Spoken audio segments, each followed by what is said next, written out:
Bonjour à tous. Aujourd'hui, nous allons approfondir 5 engagements fondamentaux pour un pacte d'engagement commun.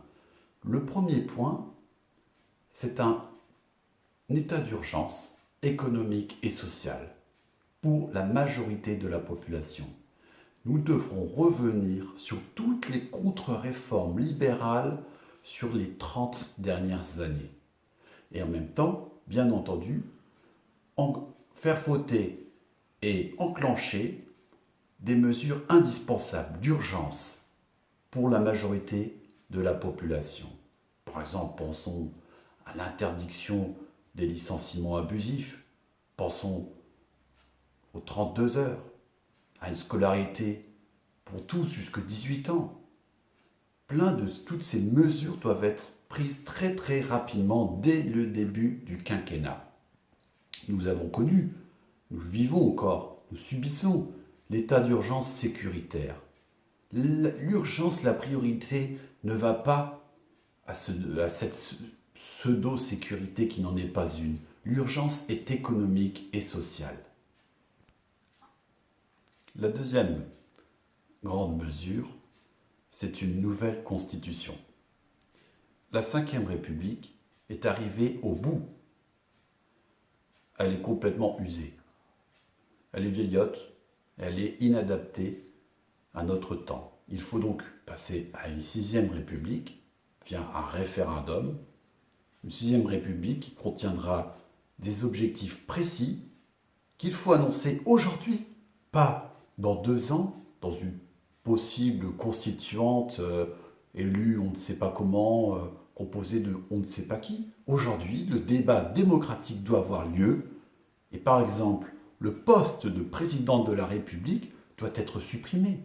Il n'est pas possible que la démocratie soit prise en otage tous les 5 ans autour d'un casting présidentiel, d'un homme surnaturel, divin, qui aurait les solutions pour les 5 ans à venir, qui n'écouterait pas le peuple pendant les 5 ans à venir. Il faut donc transférer les pouvoirs du président de la République vers le gouvernement. C'est tout à fait possible. Et une innovation très intéressante, institutionnelle, il faudrait aussi donner le pouvoir de dissolution de l'Assemblée nationale, qui appartient actuellement au président de la République, au peuple. Le peuple pourrait, en vertu d'une procédure, renvoyer les élus du peuple devant le suffrage universel, si par exemple les engagements ne sont pas tenus, si par exemple de nouvelles circonstances historiques importantes apparaissent et qu'il n'y a pas de mandat des élus du peuple pour appliquer telle ou telle politique, telle ou telle mesure. C'est donc une nouvelle constitution qui doit aussi intégrer des objectifs économiques et sociaux. Par exemple, la constitution actuelle sacralise le droit de propriété ou sacralise ce qu'on appelle la liberté d'entreprise. Ces objectifs doivent être revus. Ce ne sont pas la liberté d'entreprise et le droit de propriété capitaliste, bien sûr. Je ne parle pas de la petite propriété d'usage des personnes, mais cette grosse propriété doit être remise en cause par cette nouvelle constitution qui doit développer un certain nombre de droits nouveaux pour le peuple. La troisième mesure fondamentale pour ce pacte d'engagement commun, c'est un plan de redressement productif de la nation. Actuellement, Alstom ferme, le gouvernement fait de l'agitation, beaucoup de moulinets, mais il n'a pas le pouvoir. Ce sont les actionnaires qui ont le pouvoir sur l'économie et les marchés financiers. Et donc, nous devons instituer un plan pluriannuel et annuel, donc une loi de programmation qui serait revenue et élaborée démocratiquement avec la population, les représentants du personnel, toutes sortes d'élus, de corps intermédiaires, et ce plan doit se fixer des objectifs productifs et organiser la production en fonction des besoins sociaux dans le temps long. C'est d'ailleurs c'est une condition pour atteindre des objectifs environnementaux, de respect de l'environnement, de limitation des gaz à effet de serre et également revoir nos modes de production et de consommation. Ce plan doit contenir l'appropriation sociale des grands moyens de production. Aujourd'hui, c'est indispensable. L'État ne peut pas aujourd'hui donner des ordres à telle ou telle entreprise. Il regarde les trains passer. Il faut donc récupérer la souveraineté économique sur ces grands leviers de production, les grands trusts, comme disait par exemple quelqu'un comme Jacques Duclos.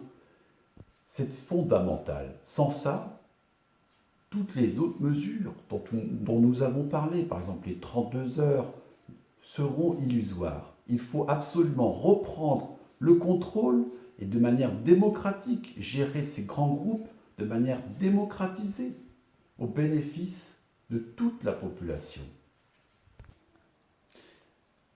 La troisième mesure, c'est ça? Quatrièmement, il faut mettre au pas la finance et mener une lutte acharnée contre celle-ci. Comment faire?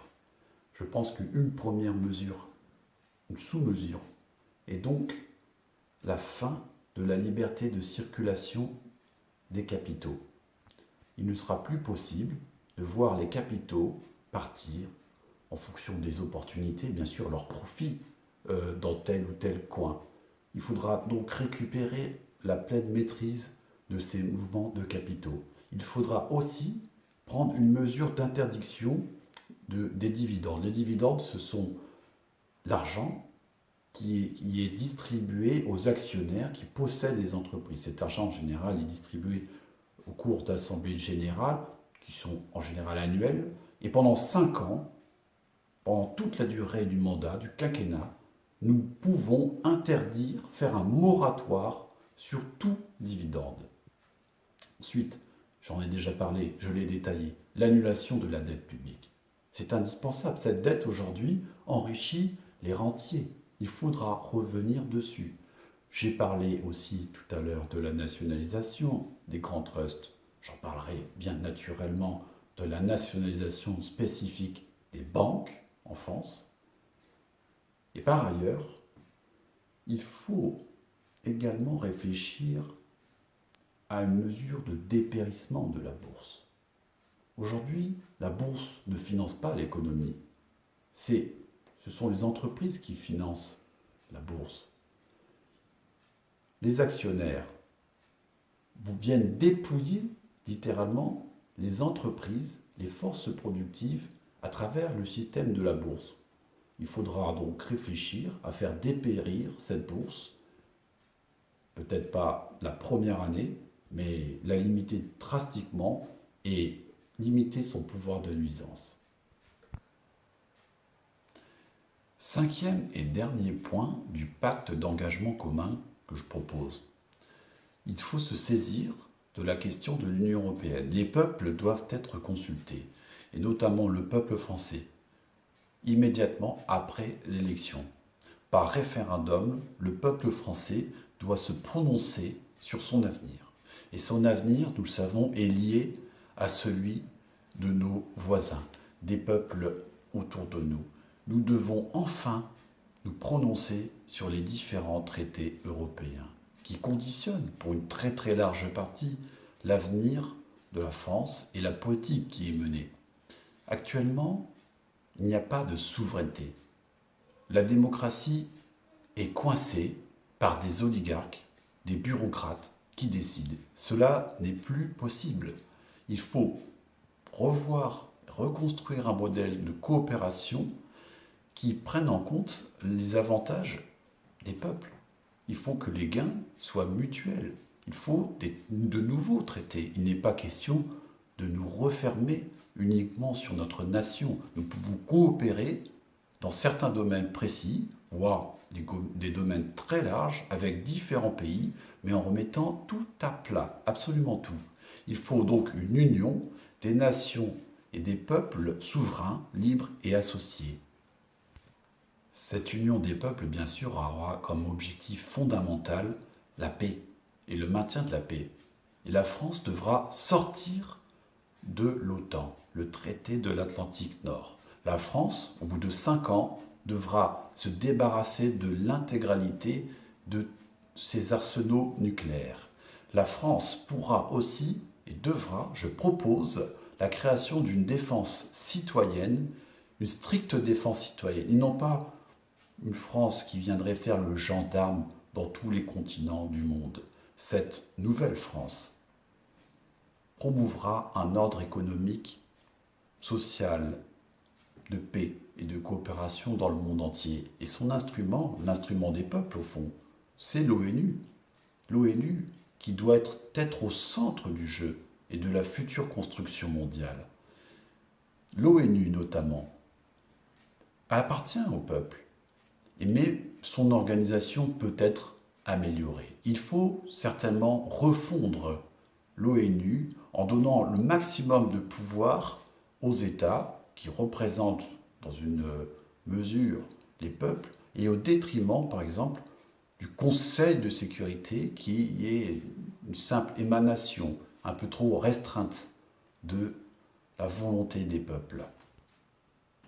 Avec, vous voyez, ces 5 engagements, il n'y a pas besoin d'en faire 120. C'est fini les catalogues avec 120 mesures, des mesures qui relèvent du domaine législatif ou alors même du pouvoir réglementaire, voire qui ne relèvent tout simplement pas de l'État. Je pense qu'avec ces 5 mesures principaux, ces chapitres de gouvernement, nous pouvons redresser la France avec les travailleurs, avec toutes les forces vives. Il n'est pas question d'opposer, par exemple, trop simplement les entreprises des travailleurs. Tout le monde peut, en s'y mettant dans le bon sens, redresser notre pays et réduire, éradiquer la misère, le chômage. Mais il n'y aura pas de raccourcis, il n'y aura pas de petites mesures isolées. C'est un programme global. C'est donc à une véritable rupture dans tous les domaines qu'il faut procéder. J'ai confiance dans ce programme et je souhaite qu'ensemble nous y arrivions. Merci à vous.